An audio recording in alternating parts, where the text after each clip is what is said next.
Once there was a pretty little girl who lived in a house that had a little garden. La, la, la, la.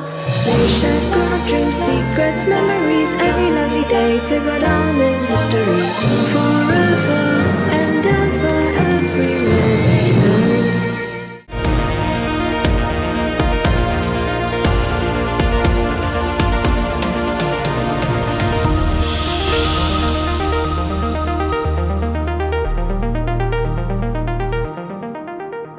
Hello and welcome to a special interview for The Wire. President Trump's Taliban deal is making headlines, but there is a key question that few people have asked. Who were the gainers and, much more importantly, who were the losers? That's the key issue I shall explore today with one of India's most highly regarded former ambassadors to Afghanistan, Rakesh Sood. Mr. Sood, before I come to actually analyze with you President Trump's deal, let me ask you, has it been scuppered or damaged by the outbreak of violence? On Tuesday, the Taliban launched 33 attacks in 16 out of Afghanistan's 34 provinces. President Trump has retaliated with an airstrike. There's been sporadic violence since then, and on Friday, there was a major terrorist attack in Kabul. So has this scuppered or damaged the deal? Well, the Friday attack has been claimed by the Islamic State. So the Taliban can probably turn around and say, well, we were not responsible. But nonetheless, what it shows very clearly is that deal or no deal, at least conflict in Afghanistan doesn't show signs of ending. What about something else? Is the deal damaged or scuppered by the fact that President Ghani has said he will not release 5,000 Taliban prisoners in exchange for 1,000 held by Taliban before talks start on Monday the 10th? In fact, he's gone on record to say, and I'm quoting him, that there is no such commitment. It's not in the authority of the US, it's in the authority of the Afghan government. And finally, he says, this subject, the release of prisoners, can be on the agenda for talks. It can't be a prerequisite for talks. Well, I think what it shows, Karan, is that he was a little bit in the dark because the two principal negotiators were the US and the Taliban. Now, the US, of course, maintains that they kept the government in Kabul fully briefed. On the other hand, there is also another thing. I mean, President Ghani says that he has won the re-election. The Independent Election Commission announced that he won the election in the first round with just over 50% of the votes. The US hasn't congratulated him. And so in that sense, his legitimacy is a little bit in doubt because his election result... What he's done is to say that he won't release the prisoners who were supposed to have been released before talks start on Monday, and Monday is now just 48 hours away. So is that going to damage the deal? Well, if he could be negotiating. I mean, let us say that there is a swearing in and the US is present at the swearing in, then it is a kind of an endorsement. But the swearing in can only happen after Monday. The talks are supposed to start on Monday, 48 hours from today. I know, but he's saying he's not releasing the prisoners who should also be released within the next 48 hours. I know, but I don't think that we will probably see the talks beginning on Monday for the simple reason that on the Afghan side, I mean, I'm not talking of the Taliban, but let's say the intra-Afghan, the delegation composition is not yet finalized. So you're saying to me that neither the violence that we've seen since the 29th of February when the deal was signed, nor President Ghani's refusal to release prisoners is actually going to damage the deal. The deal still holds, even if it's had a shaky, tenuous start. Well, the deal is wavering, as it were, but it is not yet collapsed. Let me put it like this. Okay. And President Ghani may well be negotiating to gain the legitimacy by a US endorsement of his re-election, which can then put him in a stronger position politically. Let's come to President Ghani later. Let's begin at this point by actually analyzing the deal. And let's start with the fact that most people believe that the Taliban has got up front practically everything that it wanted. To start with, there is no formal agreed ceasefire. All we have is a substantive reduction in violence, and that too, as you've pointed out, has been pretty badly breached. A formal ceasefire will be negotiated when the talks start. We don't know how long it will take. We don't know how comprehensive it will be. And worse still, till then, the Taliban are probably free to carry on with violence. This is a major gain for them, isn't it?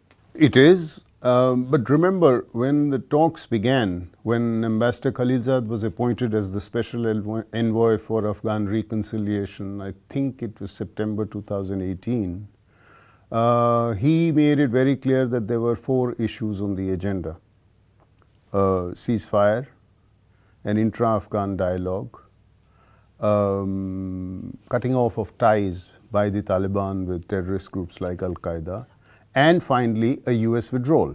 And he also made it clear that all these 4 have to be dealt with together, and nothing is agreed till everything is agreed. And quite clearly that hasn't happened. Correct. Because the first that you mentioned was the ceasefire. There is no ceasefire. Yes. And So what's worse is somewhere- Taliban can continue with violence, which they are. So Yes, so somewhere along the way, I think the Taliban were able to whittle down the US insistence on these 4 points being together, focus on what was critical to them, which was the withdrawal of the US troops, and I think the US eventually gave in to that. in fact, let's come to that, because the second gain, if the first is that there is no ceasefire, Taliban can continue with violence, and who knows when the ceasefire will emerge, the second gain is that America has committed to reduce its troop numbers to 8,600 in 135 days and to totally leave Afghanistan in 14 months. And when that happens, Taliban will have achieved its principal goal, which is to get America out of Afghanistan. And in 14 months, that's now been guaranteed. Yes, the US obligations in a sense are time bound, because there are timelines for each of these actions that the US has to take with regard to Security Council, with regard to its own sanction laws and things like that. The intra-Afghan dialogue is not time bound. Nowhere is it said that that has to conclude within 14 months or 4 months or 6 months or anything like And that. the So truth- in that sense it is open-ended. And the truth is that in 14 months' time, America will be out. Taliban will have achieved its principal goal, which is to get America out. And nothing may have been actually granted by Taliban in that period of time. The talks will be continuing. Taliban could be difficult. And therefore, the gain once again is Taliban's. Well, yes, I think the most important gain actually is a sentence that is probably missing in the Doha agreement, which is that there is no mention that the gains of the last 18 years have to be preserved. So in a sense, the US has not insisted on any of those with the Taliban. In fact, let's be more specific, because this is another major Taliban gain. There is no Taliban commitment to accepting the Afghan constitution, to accepting democracy, to accepting civil liberties. All of those are the important gains of the last 18 years. Taliban is not committed to maintain them. So once again, Taliban has gained at the cost of the Afghan system that's been in existence for 18 years. Absolutely true. But then look at the US negotiating position. The US was negotiating against a timeline. That timeline is the one that is dictated by the re-election calendar of President Trump. And that re-election takes place before the end of this year. But as a result of the US negotiating with this timeline in mind, there's another fourth credible gain the Taliban's emerged with. America is committed to asking the United Nations Security Council to lift all UN sanctions by the end of May, and it will lift its own sanctions by the end of August. Once again, by the end of August, credible sanctions on Taliban would have been lifted, but Taliban may not have made any compromise from its side to secure a peace deal. So once again, it will gain without necessarily giving anything up. True. And I think, but what it shows, as you said, the fact that they have not made any commitment towards preserving any democracy or any constitutional framework, probably indicates also that Taliban is still an ideological driven entity. Absolutely. And that means that when Taliban or if Taliban comes to power, the system that exists in Afghanistan of flawed democracy perhaps will end, of women's rights will end, of the sort of freedoms they've had of television and the press will end. In other words, America has granted the Taliban the right, when and if they come to power, to do what they want? Because there's no commitment to the opposite. Well, the language used in the agreement is that America is prepared to be a facilitator. They've not said they are a guarantor. So it's quite clear that US is prepared to be only a facilitator for the dialogue. The actual decisions, they have conveniently said, will be taken by the intra-Afghan dialogue. Now, within the intra-Afghan dialogue, I think one key factor... I'll come to the intra-Afghan dialogue in a moment's time. Yep. Let me raise one other very important Taliban gain with you. The mere fact that America has signed a deal with the Taliban amounts to legitimization of the Taliban, even though the deal says that the Islamic Emirate of Afghanistan, known as the Taliban, is not recognized by the United States as a state. But the truth is that there is a clear hint in the Doha Agreement that in fact America is prepared to accept a future Taliban government in Afghanistan, because the Doha Agreement says the Taliban will not provide, and I'm quoting, visas, passports, travel documents or asylum to people threatening the US and its allies. Now those are functions of a government or a state, not an insurgent group. And the second you say that Taliban won't provide these, you're hinting at the possibility of Taliban being a government one day. Yes, but to be fair, the process of legitimization of the Taliban did not begin with the US. In fact, that process began way back around 2007-8, first with the British. When the British did a little quiet deal in Helmand, because the British were in charge of Helmand, and they did a little side deal with the Taliban to say, all right, we won't trouble you too much with your opium, etc., and you don't target our boys too much.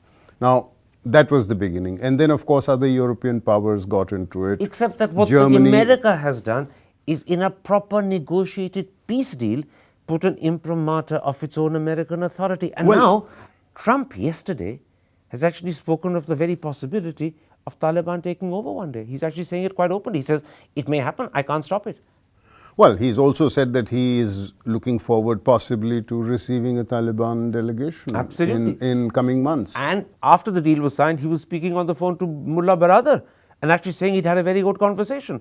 Now, if all of that doesn't amount to legitimization in effect, then America's kidding itself.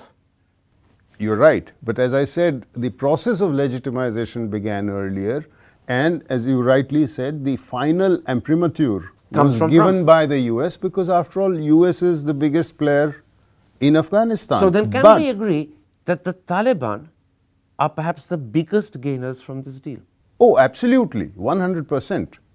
Oh, absolutely, 100%.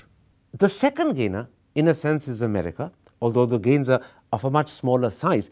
To begin with, after this deal, Trump can say to his constituency in America, I have begun to fulfill the promise I made that I would get American troops out. And the first lot will be back well before the election begins in November. So at least that aspect is a gain for Trump, that he can now say, I've got my troops back, I've started the process. Well, I would put it slightly differently. I would say that Trump's re-election campaign is the second gainer. I am not sure if America is necessarily the gainer, because the Taliban, as I mentioned earlier, remains an ideologically committed movement. Absolutely. But so, Trump's election campaign has gained. Oh, certainly. And Trump's credibility in terms of keeping his promise to his people has also presumably gained. Oh, yes, certainly. There is one sense in which America's gained. The Taliban have provided America a face-saving exit to cover the fact that America, just like the Russians and the British earlier in history, were actually defeated by the Afghans. America is in effect cutting and running, but the peace deal provided by Taliban gives them a face-saving exit. Well, I mean, you know, if we go back into history, even the British, it wasn't as if the British each time got a bloody nose. If you look at the first Anglo-Afghan war, 1839 to 1841, after that, the British were able to impose Dost Muhammad once again, so they accepted it after they lost. Yes, but then there was that dreadful retreat from Kabul. The retreat came before, but then the British went back. Absolutely. So and I mean, in other words, the Afghans have provided historically face saving for all those they defeated. They Well- provided the Russians a face saver in the late 80s. Correct. So actually, if it was the Soviets, once again. So if you look at it, the Soviets actually did a deal in 1988. It was a four-party deal between US, Soviet Union, Pakistan and Afghanistan. And this was the proximity talks, And this the was Geneva the face Accords, saver behind which the Russians left. and therefore the Russians began to withdraw. And the same thing has happened now. A face saver has been provided to a superpower so that it doesn't look humbled as it actually withdraws. The truth is, America has been defeated in Afghanistan and it's leaving, it's cutting and running. But the Taliban have extended a face saver. Major powers don't lose wars. They get tired fighting. They lose interest. Well, that's their explanation and excuse. But the truth is, the deal does provide a face saver, and that's a gain for America because to have left without it would have been humbling. Well, there was also a deal in other places, but then history has its own way of Absolutely. exposing these deals. There is, I presume, a third gain for America because they can claim that the Taliban have undertaken not to allow either Islamic State or Al Qaeda to operate out of Afghan soil. But the truth is, I'm told there is no Al Qaeda in Afghanistan. And as for Islamic State, just yesterday, Friday, they carried out a major attack in Kabul. The chief executive, Abdullah, very luckily didn't get killed, but he could have been because he was there at the site when the attack happened. So, how meaningful is this third gain for America?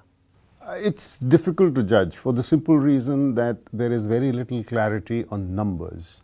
And in fact, the numbers are becoming even more confusing. You mean the number of the number of IS? Taliban, the number of IS. So far, the understanding, the general understanding has been that the Taliban numbers vary between about 30,000 to 50,000, depending on the fighting season, depending on when it is harvest time, and so on. So say about 30,000 would be hardcore, and probably they swell up to about 50,000 at times. I have now seen numbers quoted in some studies, including one by RAND Corporation, which is putting the number of Taliban anywhere from 90,000 to 150,000. Now, is this a mere expansion of numbers because people want But to leave be... the number of Taliban aside because on that there is So no similarly, clarity. What Similarly, about on IS? the IS, similarly on the IS numbers are seen to be somewhere between 3,000 to 5,000. But what the Taliban expanded numbers would indicate is that if some of the Taliban who want to continue fighting move to the IS, then what does it do to the IS numbers? But then this is very interesting. You're saying that actually what may happen, rather than Taliban check IS, which is what the commitment is, Taliban may actually flock across and swell IS. So then this is not a gain for America at all. Not necessarily, because the Taliban is not one monolithic entity today. The And Taliban those- is a fractured entity. Now, Those members of the Taliban who don't approve of the deal that Baradar has signed with Khalilzad might actually switch across to IS. see, there has been a myth that just because the Taliban are largely from the Pashtun stock, so therefore their interest is limited to Afghanistan, whereas the IS is loyal to the caliphate and therefore has a wider global... They come from the same stock and they can But- intermingle and move between But each other. ideologically speaking, they follow a similar ideology. And secondly, it is only in eastern Afghanistan, in Nangarhar and Kunar, where we have seen Taliban and IS actually fighting to an extent. But in the northern part of Afghanistan, we haven't seen that So kind then of you're fighting. saying to me that this third so-called gain is not a real gain. It is somewhat ephemeral. I do not think we can today qualify it as a gain, because it will depend on how many of the Taliban, what is the number of Taliban fighters first, and secondly, how many of those are committed to the deal that has been signed in Doha. The third party that gains from President Trump's Taliban deal is Pakistan. Clearly, Pakistan has very close relations with Taliban. They were in fact born on Pakistani soil, and Pakistan would be only too happy if Taliban were to come to power. This whole deal works to Pakistan's interest, doesn't it? Yes, but then, Pakistan has been entirely consistent in this. Right from the time of the Bonn Agreement in 2001, Pakistan has maintained that the basic flaw in Bonn was that the Taliban were excluded. And Pakistan has therefore, for 19 years, sought to get the Taliban a place at the negotiating table. And now it's achieved it. And now it has achieved it. A second gain for Pakistan is that President Trump is very grateful to Pakistan for having brought the Taliban to the table and ensured that there was a deal. This will also substantially improve Islamabad's relationship with Washington. Not so long ago, it was tense and troubled. Now it will be much more fluent and easier going. Possibly, but then remember, President Trump is a transactional president. He prides himself on saying that. And in foreign policy issues, gratitude is not a permanent sentiment. Except that President Trump's attitude and rhetoric about Pakistan is markedly different today to what it was, let's say, in 2017 January. It may change again after his re-election. But at the moment, yes, it's a the gain moment, for Pakistan. For the moment, yes. Is this also a gain for Pakistan in a third sense? Could this help Pakistan at the Fatah plenary in June? After this, is there still a chance that Pakistan could be blacklisted, or might we actually discover that even off the grey list it's dropped? I don't know if it is possible to predict, but if I were to, I would say that I don't think it will be blacklisted in June. That is out.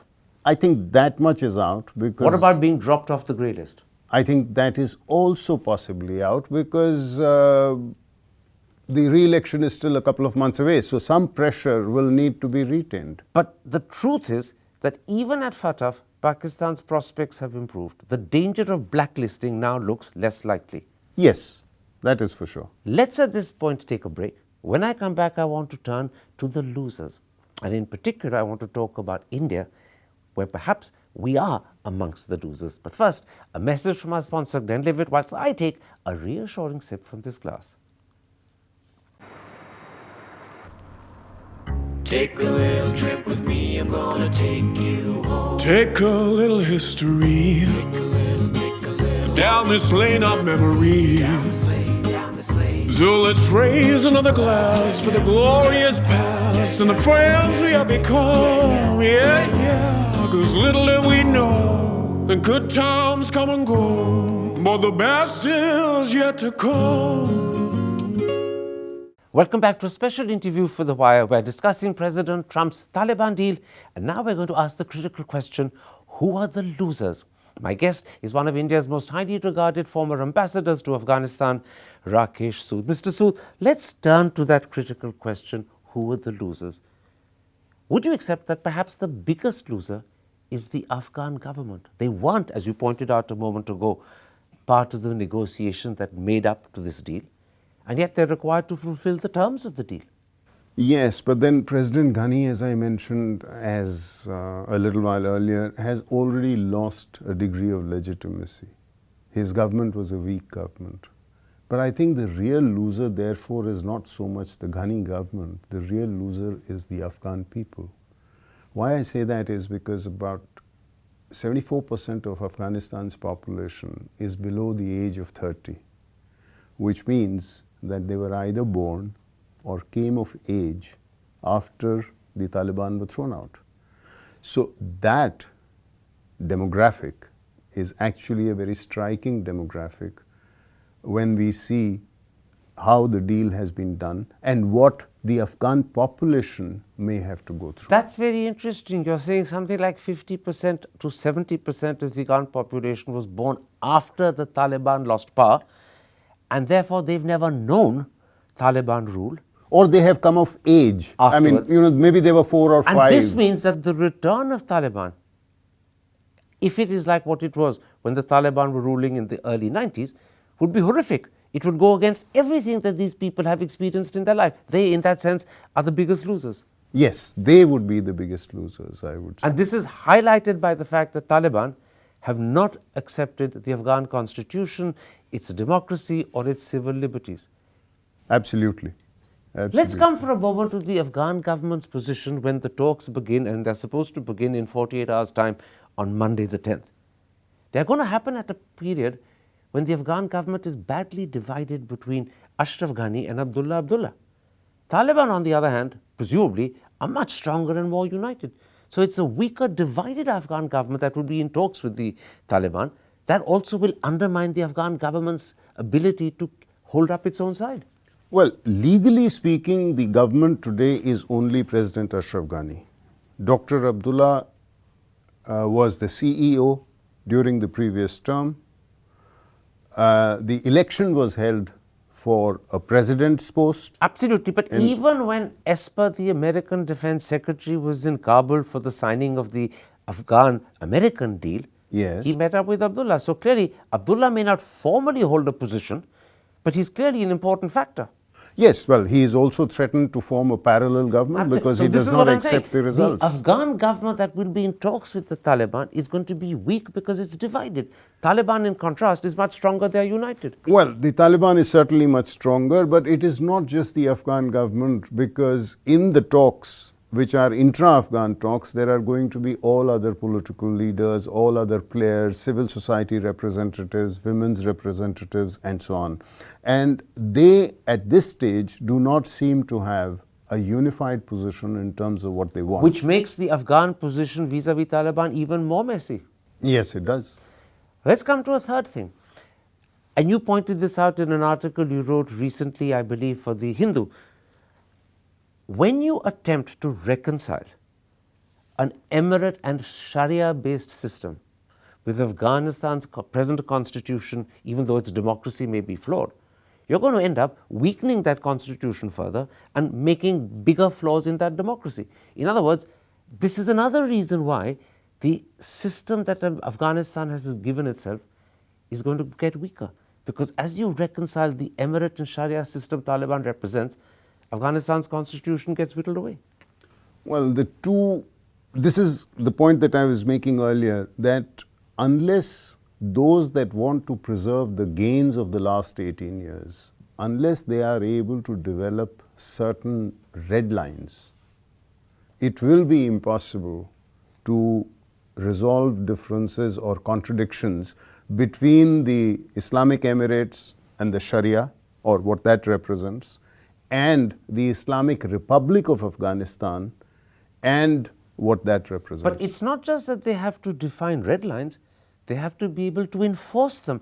Yes. And the weakness of the Afghan government, and as we also pointed out, the messiness of the number of people that have to get together to do the negotiating suggests that even if they can define the red lines, they can't enforce them. Well, because there is no enforcer. Today, you only have facilitators, whether it is Russia or whether it is China or whether it is America. They all want to play the role of facilitator. And all of this is made worse by the fact, and you pointed this out a moment ago, that even though he's been re-elected, Ashraf Ghani now looks like an interim president. And as you also pointed out, America has pointedly not congratulated him on his re-election. So he doesn't even perhaps have American support. Well, at this stage, it is quite clear that he wants American support because he thinks that will enhance his legitimacy. And he may be bargaining for it by saying, I won't release prisoners, but he's not getting it. Well, we have to wait and see. Well, only yesterday, President Trump was publicly at a rally talking of the possibility that Taliban will one day come to power. I mean, if President Trump can say that rhetorically, it means America is seriously considering the possibility. Yes, it is possible that, but then President Trump, I'm sure, says a lot of things, and we will have to wait and see how that transpires. If Taliban are the biggest gainers, and we agreed on that in part one, would you also say that the biggest losers are the Afghan government and the Afghan people, and in particular, that age group that came of age or were born after Taliban lost power? Absolutely. Because they have been used to a certain Afghanistan, and they have had a certain vision of Afghanistan as they have studied and they have come of age. So for them, that aspiration stands betrayed. In fact, this generation, this lot of people have been left in the lurch by America. Yes, that's absolutely true. You could even say they've been betrayed by America. I use the word betrayed. The other loser is India. And there are perhaps three critical senses in which India has lost. A, Pakistan has gained. B, Taliban will gain. And it's quite possible Taliban will end up forming a government. And that is not in India's interest. Well, India has lost in a sense that we are less of a player than we were earlier. But then, let's remember that what goes around comes around. Well, we hope so, So- but at the moment it's only going around. And it's going around well- decisively away from us. I mean, No. Pakistan gains. If Taliban comes to power, Pakistan will have that additional strategic comfort of an ally on their western border. Taliban itself is inimical to us. So the changing scenario to our west is not in our interest. True, but then, as I said, remember 1996 when the Taliban took over? We had closed our embassy. We were not present in Afghanistan. 5 years later, the wheel turned. Events beyond our Let's control. agree on this, that for the So- foreseeable and we went future, back. for the foreseeable future till the wheel turns, and sometimes the wheel doesn't turn, by the way, we are losers. Well, to be fair, we were always the preferred development partner in Afghanistan. Well, that too is But another sense. development requires a degree of security and stability. And as- development requires a relationship with the government for whom you want to do development. Yes. That's the second sense.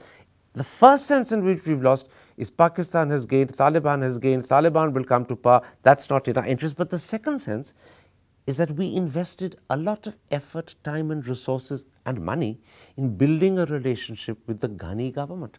And before that, the Karzai government. Well, Ghani is weaker. Who knows how long his government will last? And that means that not just our relationship with Afghanistan will change, but it will diminish. Our role will be far smaller than it was. Well, because if there is going to be insecurity and instability, then clearly development activity is unlikely to take place. But and so we- therefore, to that extent, our role as a development partner is not going to be sought after. But our role as a development partner will not just be smaller because of insecurity and instability. It will also be smaller because we'll be less welcome to any Taliban-led government. I would still hold my judgment on it because I think Shah that- Mahmood Qureshi, speaking to the nation in Pakistan yesterday, has said precisely this. I know, I saw that statement, but let me put it like this. I think the Taliban also will see that the development work that we have done in Afghanistan cuts across all provinces, cuts across all ethnicities, cuts across all regions. So Well, you're sooner or- hoping they'll see this. They've shown no indication of it up till now. And the attitude that we had to the Taliban for all the years when, in fact, others were talking to them is not going to encourage the Taliban to look warmly towards us. We haven't been kind about them. Why would they want to be suddenly kind about us now? I wouldn't say that they would want to be kind, but I think that they would also want to develop other equities rather than remain entirely dependent on Pakistan. You're hoping that, in fact, Taliban, This when is they the come way- back to power, will be different to what they were the first time around. This is the way things move. One other sense in which India has lost. The deal the Taliban have done with the United States gives an assurance that organizations or individuals who are a threat to United States security or the security of its allies will not be allowed to function out of Afghanistan. Now, India is not an American ally.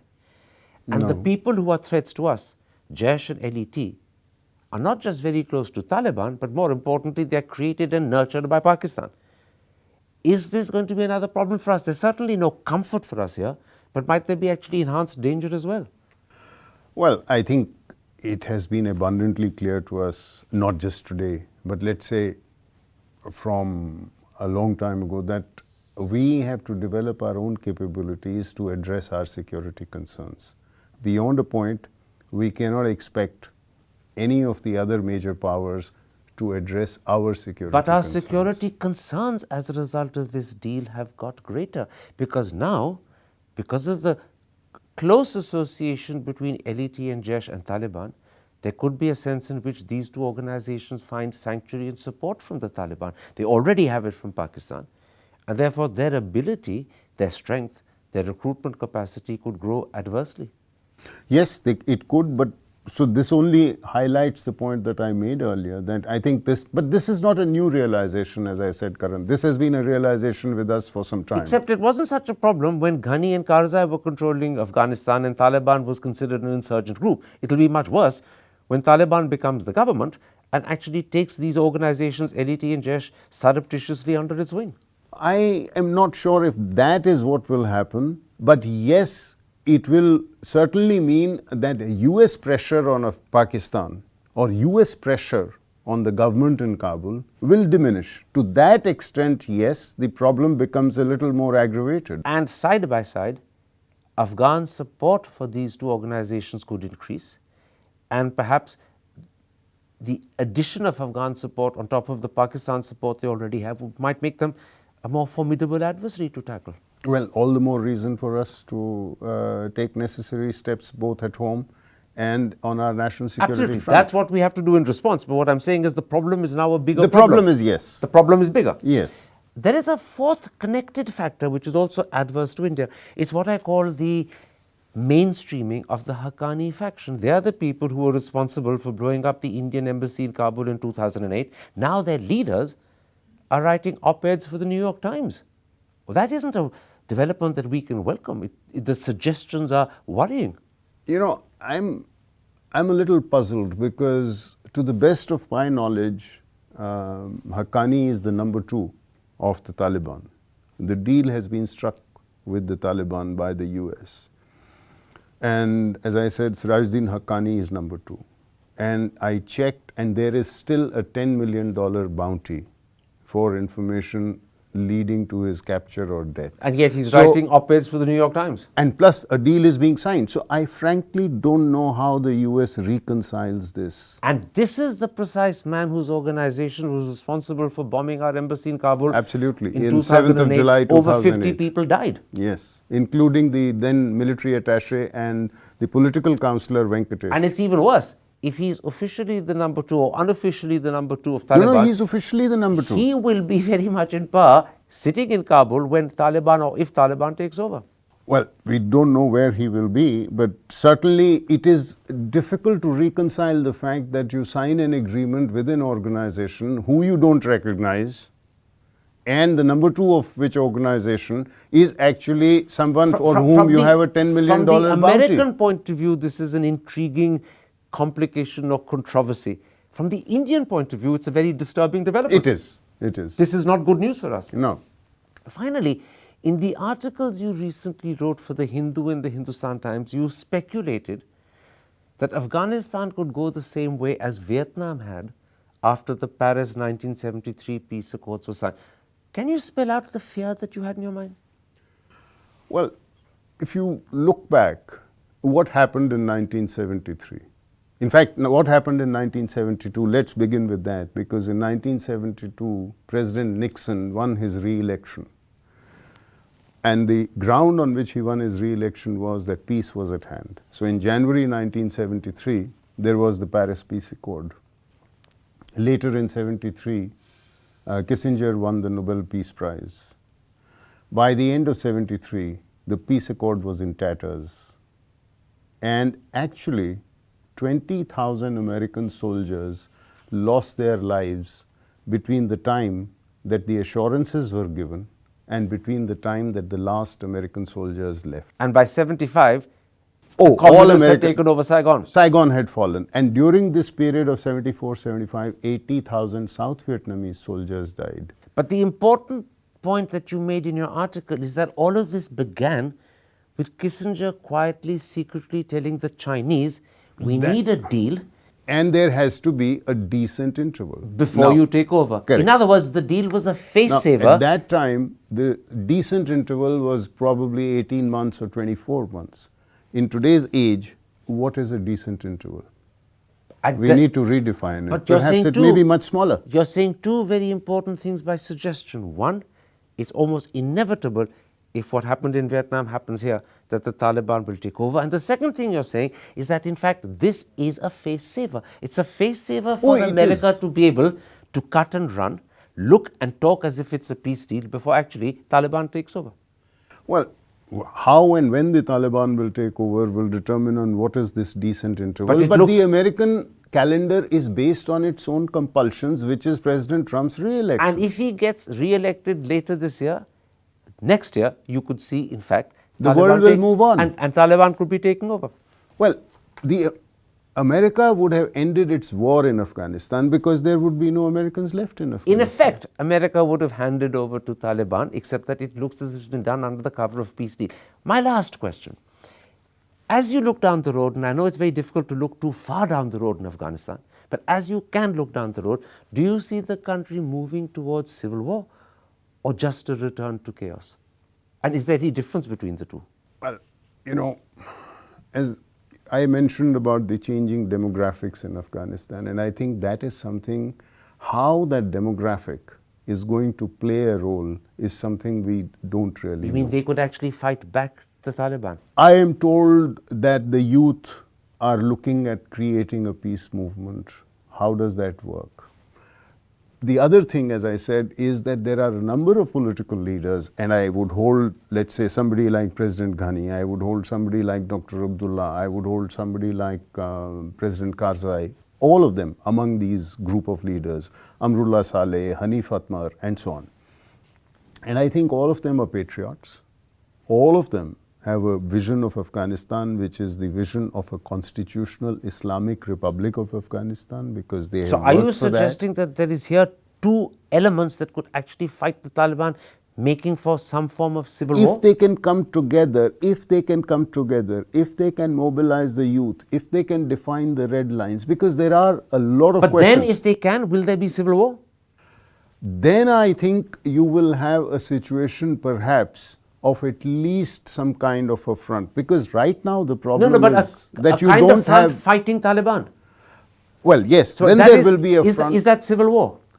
It could be civil war, it could be a fragmentation, it could be, but yes, it is a slow unraveling of the process in Afghanistan. It sounds like a slow unraveling of Afghanistan itself. The country could fracture, not just in terms of political leadership, but in terms of territories being controlled by different entities. Yes, I mean, it could be a fragmentation. That's what I said, a slow unraveling of the processes that have held Afghanistan together as a territorial In a word, entity. Afghanistan's future looks messy and troubling. Bleak, Bleak. yes. Mr. Sood, a pleasure talking to you. Thank you.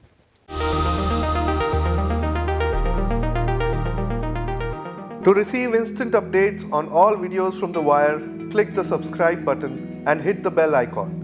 Pay to support independent journalism. Click the link in the description and choose the amount you want to pay.